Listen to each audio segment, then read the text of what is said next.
Hoje eu vim falar aqui com vocês de um assunto um pouco desagradável.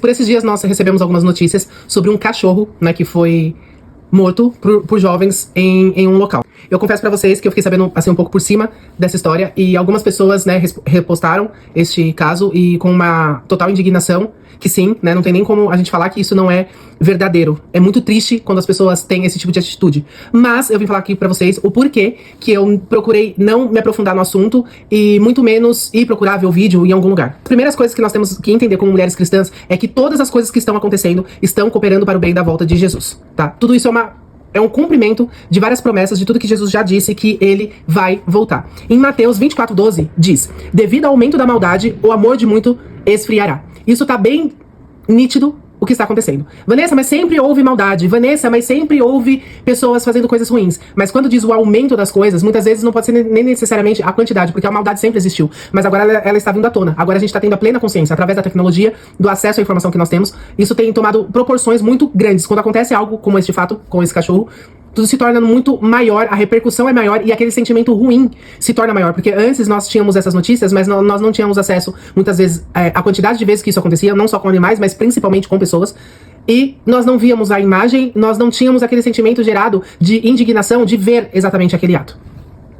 Em muitas passagens bíblicas, Deus também nos deixou escrito a importância de nós resguardarmos o nosso coração, que seriam nossos sentimentos, a nossa alma, e os nossos olhos, porque os nossos olhos, eles são uma porta onde o mal pode entrar e nos contaminar. E não só o que entra, mas de como nós vemos essa situação. Vanessa, mas você não fica triste? É óbvio que eu fico triste. Pra quem não sabe, eu também tenho um cachorro em casa, um pet, que me dá muito trabalho, mas eu cuido dele com muito amor, com muita dedicação, porque isso também é uma ordenança de Deus lá que nós vemos em Gênesis, para que o homem domine sobre os animais, né? Cuidem dos animais de tudo que Deus criou. Mas eu procuro não alimentar a minha alma, os meus sentimentos com essas imagens ruins para que isso não venha me causar mal e fazendo com que eu desanime e desacredite do que eu tenho que crer, que é que Deus está no controle de todas as coisas e que todas as coisas cooperam para o bem daqueles que amam a Deus e são chamados segundo o seu propósito. Vanessa, você está dizendo que o cachorro, Deus queria isso. Não, Deus não quer que o mal aconteça. O mal acontece através do livre-arbítrio do ser humano. O ser humano escolhe fazer o mal. Isso não tem nada a ver com a vontade de Deus para cada um de nós. Em João 16, capítulo 16, versículo 33 diz: e disse essas coisas para que em mim vocês tenham paz. Neste mundo terão aflições, contudo, tende ânimo, eu venci o mundo. Aqui, Jesus nos deixou bem claro que nós teríamos aflições, mas que a gente tem que ter um bom ânimo porque ele venceu o mundo. E não é sobre a gente vencer o mundo, é sobre Cristo continuar vencendo o mundo através de nós. Então que nós tenhamos esse olhar de entender que a palavra está se cumprindo, esse olhar que nós temos que procurar cada vez mais nos arrepender dos nossos pecados e nos reconciliarmos com Deus cada vez mais, que a gente possa viver o ID de anunciar o evangelho a toda criatura, a todas as pessoas, para que a gente possa levar o evangelho da paz, do amor, da reconciliação, da misericórdia e do perdão. Isso não significa que essas pessoas não tenham que pagar o que elas têm que pagar pelo que elas fizeram. Afinal de contas, Jesus também nos disse: dai de César ao que é de César e a Deus o que é de Deus. E eu vejo essa passagem não só como uma questão financeira de pagar impostos, mas assim, a gente cumprir a lei que é dos homens e cumprir a lei também que é de Deus. E perante a Deus, nós sabemos que Deus tem misericórdia, Deus perdoa, mas aqui na Terra nós temos uma lei que tem que ser seguida e eles têm que pagar pelo que eles fizeram. Mais uma coisa também que todas as vezes que eu vejo notícias sobre maltrato com os animais, que é uma coisa assim horrível e terrível, mas o que muitas vezes me deixa chateada, o quão muitas pessoas se comovem muito mais quando elas veem um maltrato com um animal e quando é com o ser humano não tem essa comoção.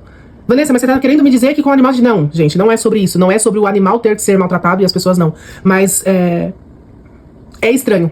Você vê muitas pessoas sendo assassinadas todos os dias, bebês, crianças sofrendo. Muitas vezes onde a gente mora a gente vê crianças sofrendo em famílias totalmente desestruturadas e as pessoas não se comovem tanto. Você não vê essa comoção generalizada para salvar uma criança que sofre maus tratos. E isso também revela isso que está em Mateus 24:12. O aumento da maldade faria com que o amor de muitos esfriaria. Porque muito mais do que a gente amar os animais que temos que amar os animais, cuidarmos dos animais que nós temos que cuidar dos animais, é o amor ao próximo como a nós mesmos. E isso fica um ponto para vocês refletirem. Se nós estamos nos comovendo realmente em todas as situações cabíveis nos dias atuais, se nós realmente estamos vivendo o evangelho em todas as áreas da nossa vida, ou a gente só quer refletir esse amor para onde a gente acha mais fácil, para onde a gente acha mais legal, para onde a gente não vai se comprometer tanto, porque afinal de contas, muitas vezes você adotar um cachorrinho ou comprar uma planta é muito mais fácil do que muitas vezes você adotar uma criança que está precisando de uma família, vai te dar muito mais trabalho. Então, que nós possamos ter a mesma misericórdia, o mesmo amor, a mesma indignação que muitas pessoas estão tendo por esse cachorro. Isso, mais uma vez, sim, isso é um sentimento verdadeiro e bom, mas que esse sentimento venha se propagar também no amor entre as pessoas. E eu creio que essa é a vontade de Deus pra nós. E mais uma vez, você que está vivendo nessa metamorfose com Cristo, junto comigo.